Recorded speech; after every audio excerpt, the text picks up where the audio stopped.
அணிலும் மந்திர விதையும்.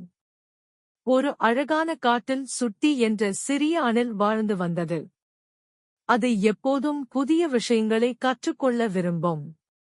ஒரு நாள் மரத்தின் கீழே ஒரு விசித்திரமான பொன்னிற விதையை கண்டது. இது என்ன விதை என்று ஆச்சரியப்பட்ட சுட்டி அதை தனது வீட்டின் அருகே நட்டது. தினமும் தண்ணீர் ஊற்றி கவனமாக வளர்த்தது. சில நாட்களில் அந்த விதை பெரிய செடியாக வளர்ந்தது. ஆனால் அதில் சாதாரண பழங்கள் இல்லை. ஒவ்வொரு காலையிலும் ஒரு புதிய பொருள் தோன்றியது. ஒரு நாள் ஆப்பிள், அடுத்த நாள் புத்தகம், இன்னொரு நாள் வண்ணமயமான பந்து. காட்டிலுள்ள விலங்குகள் எல்லாம் ஆச்சரியப்பட்டன. ஒரு நாள் முயல் வந்து, எனக்கு படிக்க ஒரு புத்தகம் வேண்டும் என்றது.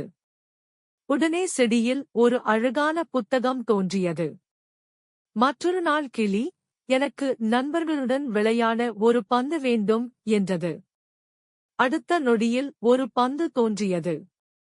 சுட்டி ஒரு விஷயத்தை கவனித்தது.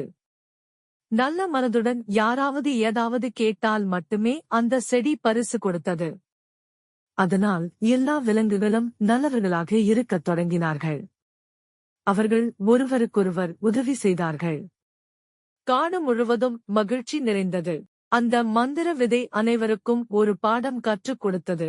நல்ல மனமும் பிறருக்கு உதவும் குணமும் இருந்தால் வாழ்க்கை மந்திரம் போல அழகாக மாறும். நீதி: நல்ல மனதுடன் பிறருக்கு உதவினால் மகிழ்ச்சி பல மடங்கு திரும்பி வரும்.